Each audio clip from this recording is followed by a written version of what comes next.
Hello students, कैसे हैं आप। कक्षा 9वीं में हर साल व्यंजकों को सरल करने वाला क्वेश्चन हर साल पूछा जाता है, लेकिन बच्चे व्यंजक को देखकर ही डर जाते हैं और एग्जाम में ये वाला क्वेश्चन छोड़कर आ जाते हैं। अगर आपके साथ भी ऐसा ही होता है तो अब आपको डरने की ज़रूरत नहीं है, क्योंकि ये आपको ट्रिक स्टेप बाय स्टेप मैं समझाऊंगी, जिससे आप ये क्वेश्चन एग्जाम में कभी भी छोड़कर नहीं आएंगे। अगर आपको ये वीडियो पूरी देखेंगे तो आपको ये स्टेप पूरी समझ में आ जाएंगी, इसलिए वीडियो के एंड तक बने रहें। चलिए अब देखते हैं सवाल की ओर। आज का सवाल है प्रश्नावली 1.4 का व्यंजकों को सरल कीजिए। ये दो व्यंजक दिए हुए हैं। सबसे पहले मैं इनको वैसे का वैसे ही लिख देती हूँ। 3 धन करनी 3 और 2 धन करनी 2। अब इनको क्या करना है आपको, इनके बीच में कोई चिन्ह नहीं है, मतलब काय का चिन्ह है, गुणा का चिन्ह है। सबसे पहले 3 का गुणा इन दोनों में करना है। 3 गुणित 2 धन करनी 2, क्योंकि आपको एक एक संख्या को गुणा पहले दूसरे वाले कोष्टक से करना है। अब देखिए आपने 3 का गुणा इन दोनों में कर दी है, तो सेकंड स्टेप क्या होगी आपकी, धन।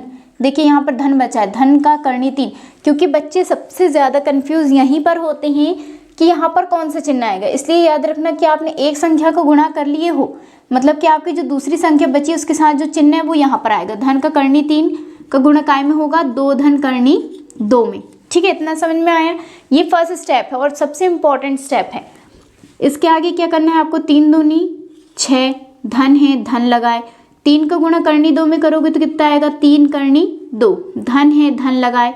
करनी 3 का गुणा 2 में तो 2 करनी 3, धन है, धन लगाए। करनी 3 का गुणा करनी 2 में, संख्या अलग अलग है इसलिए करनी लगेगी, 3 दूनी 6। ये आगे हल नहीं होगी क्योंकि 6 भी सिंगल है, करनी 6 भी सिंगल है, ये दोनों संख्या अलग अलग है इसलिए जुड़ेंगी नहीं। यहाँ पर आपका आंसर खत्म। सिर्फ देखिए दो स्टेप में आपका आंसर आ गया। 3 अंक का सवाल, आप व्यंजकों को सरल कीजिए, छोड़कर आ जाते हैं, लेकिन अब छोड़कर मत आइएगा। ठीक है, अब इसी का सेकंड क्वेश्चन है।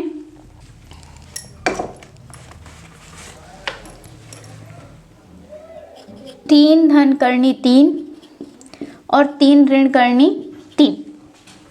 ठीक है, अब इसको देखिए कैसे हल करना है आपको। सेम वैसे ही प्रोसेस करनी है आपको। सबसे पहले क्वेश्चन को वैसे का वैसे लिखना है। 3 धन करनी 3 और 3 ऋण करनी 3। सबसे पहले आपको इनके बीच में कोई चिन्ह नहीं, मतलब गुणा का चिन्ह है। करनी 3 का गुणा, पहले आपको 3 का गुणा इन दोनों में करना है। क्या लिखोगे, 3 गुणित 3 ऋण करनी 3। यहाँ पर धन का करनी 3 का गुणा इन दोनों में, 3 ऋण करनी 3। यहाँ पे क्या हो जाएगा, 3 तिरका 9, ऋण है, ऋण लगाए।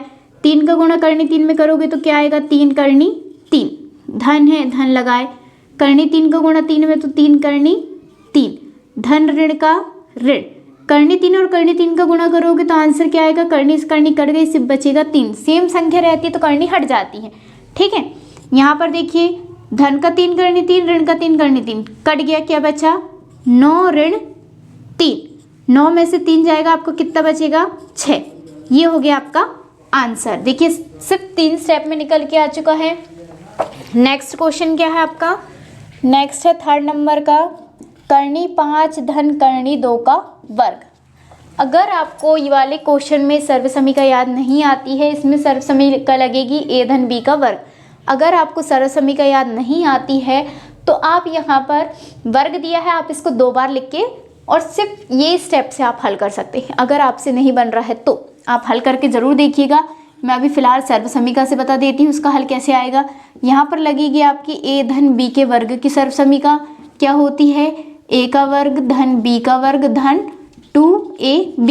यानी कि यहाँ पर आपका a की जगह में क्या है, करनी 5 और b की जगह में क्या है, करनी 2। जहाँ जहाँ a है वहाँ पर क्या लिखूंगी मैं, करनी 5, और जहाँ जहाँ b है वहाँ पर मैं क्या लिखूंगी, करनी 2। देखिए कैसे, a का वर्ग यानी करनी 5 का वर्ग, धन है, धन लगाए।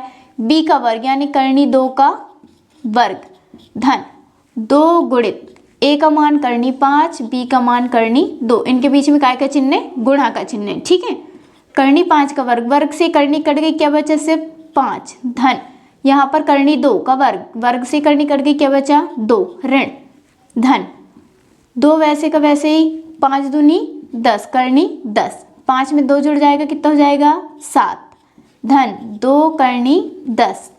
इसके आगे ये हल नहीं होगा, ये हो गया आपका आंसर। चौथा है आपका करनी 5 ऋण करनी 2, एक कोष्टक में करनी 5 धन करनी 2। यहाँ पर आपको क्या करना है, देखिए यहाँ पर भी अगर आपको ये वाली सर्व समीकरण भी याद नहीं आए, यहाँ पर सर्व समीकरण लगेगी ए ऋण बी और ए धन बी वाली क्या होती है, ए का वर्ग ऋण बी का वर्ग। अगर आपको ये सर्व समीकरण याद नहीं आ रही है तो यहाँ पर आप करनी 5 का गुणा इन दोनों में, फिर करनी 2 का गुणा इन दोनों में करके ऐसे ही हल कर सकते हैं, आंसर वही आएगा, इसलिए डरने की ज़रूरत नहीं है। अगर सर्व समीकरण याद नहीं आ रही है तो बाकी सर्व समीकरण से हल करना ज़्यादा आसान होगा। ए का वर्ग यानी यहाँ पे ए का वर्ग, ए की जगह में क्या है करनी 5 का वर्ग ऋण बी का वर्ग यानी करनी 2 का वर्ग, ए का वर्ग करनी 5 से वर्ग कट गया, क्या बचा सिर्फ 5 ऋण करनी 2 का वर्ग से करनी कट गई, क्या बचा सिर्फ 2, 5 में से 3 2 गया 3, ये हो गया आपका आंसर। देखिए चारों क्वेश्चन बहुत ही सरल थे, मैंने आपको स्टेप बाय स्टेप समझा दी हूँ।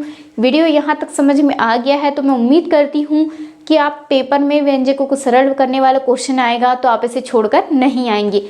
वीडियो यहाँ तक पसंद आया हो तो वीडियो को लाइक कीजिए, शेयर कीजिए अपने दोस्तों के साथ ताकि वो भी क्वेश्चन छोड़कर ना आए एग्ज़ाम में, और हमारे चैनल को सब्सक्राइब ज़रूर करें ताकि आपको ऐसे ही अच्छे वीडियो जो कि आपको पढ़ाई से रिलेटेड आपको अच्छे समझ में आए, ऐसी आसान ट्रिक के लिए हमारे चैनल को सब्सक्राइब ज़रूर करें। धन्यवाद।